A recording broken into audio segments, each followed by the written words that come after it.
This is your last chance. After this, there is no turning back. You take the blue pill, the story ends. You wake up in your bed and believe whatever you want to believe.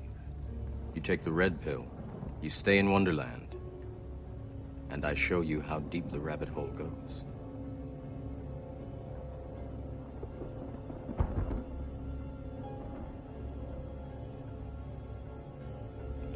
Remember, all I'm offering is the truth, nothing more. His skills, hold up, his skills, listen. I just want to know, that guy a worthy opponent? Who did he beat? We don't know anybody that Fonseca beat. He did. He won it. You gotta understand what I'm trying to say. But Ryan wants to know what makes Fonseca a worthy opponent. With him, listen, what makes a worthy opponent? What are you talking about? He's definitely not an opponent. He's a champion. Is he not better than any opponent that Ryan Garcia has had on his resume? Who that? Him. Of course.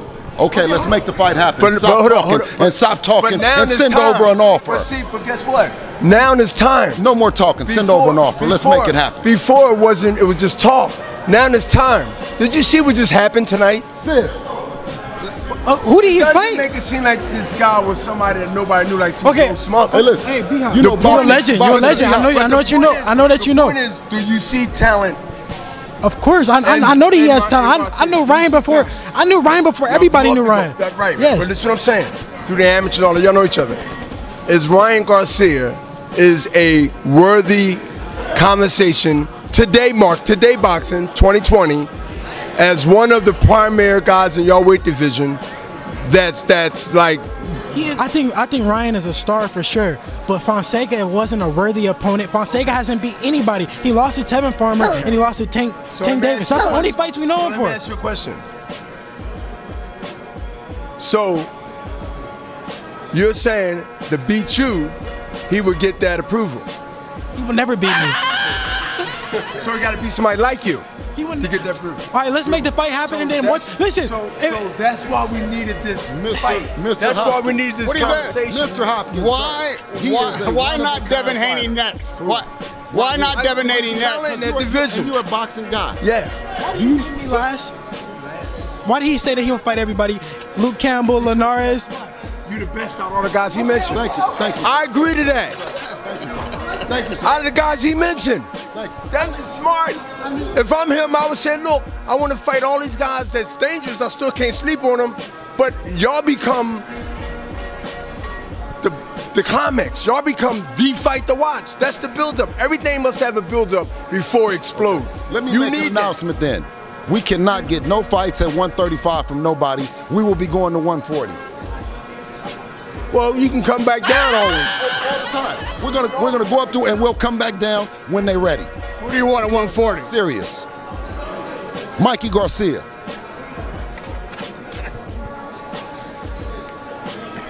What do we do? You stay tuned. You stay fucking tuned. What's up, fight fans? It's your man 3K the Boss, aka Mr. Two Hands Up. You know what it is. Now, what did I say earlier, y'all? What did I say earlier, man? Look, these boys have made it very clear. They can't get no fights at 135. So they trying to move up to 140. It's sad when you chasing everybody down in the division and don't nobody want no smoke with you, so you willing to go up to 140 and try to bully everything up there. It says a lot, man. It says a lot. And honestly, if you look at the Luke Campbell situation, if you look at him trying to chase Javante Tank Davis, and we know the PBC free agents, you know they don't want to do nothing. I mean, these are fights that aren't going to make it bubble any differently than what it already is. I mean, these are two young, hot prospects, top shooters. They in a division. They making their name. They not new jacks to the point where they haven't had no fights and nobody know who they are, man. These kids is young champions now, man. So my whole thing is this, bruh. You put it together. If you talking about that man got 3 million Instagram followers and all of this all shit, and you saying that he's a star already established in the game, then there should be nothing holding you back from making the fight. The fight is gonna be what the fight is gonna be. And I mean, like I said, when you got two young prospects, they hot in the game, it equates to fireworks, man. Like I said, it's just some fights, man, you don't got to do all of this building, you don't got to do all of this languid exaggerating, and that's just slow, you know, in a in a more of an elaborate way for you dummies. I'm just saying, bro, like some fights you just don't have to sit and let marinate, because then it just becomes oversaturated. People become they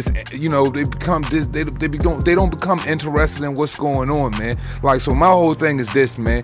You got Radio Raheem in the back. You got everybody crowded around it trying to make it happen. You got Devin Haney dad and Devin Haney and them jumping in the ring after a spectacular knockout trying to make it happen. So the whole thing is this, man. You need to just make it happen. Just make the fight happen. But we see already they're gonna try to wait that thing out, man. And me personally, fight fans, if I'm looking at the position both of these fighters are in, like I said, if he's got 3 million Instagram followers and he's already propelled into a situation where he has momentum enough to where this fight could already be built to what it necessarily needs to be. I'm just saying it's already there. It already can happen.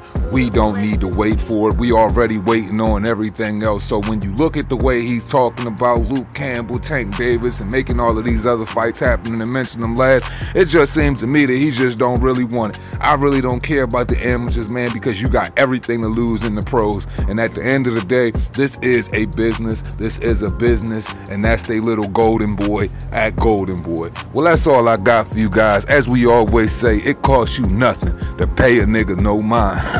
It's video number 4 today. I'm out making this joint on the highway for y'all. As always, it's the motherfucking boss. Respect, though. My feelings are dead. I feel no remorse. Yo. It's a terrible thing.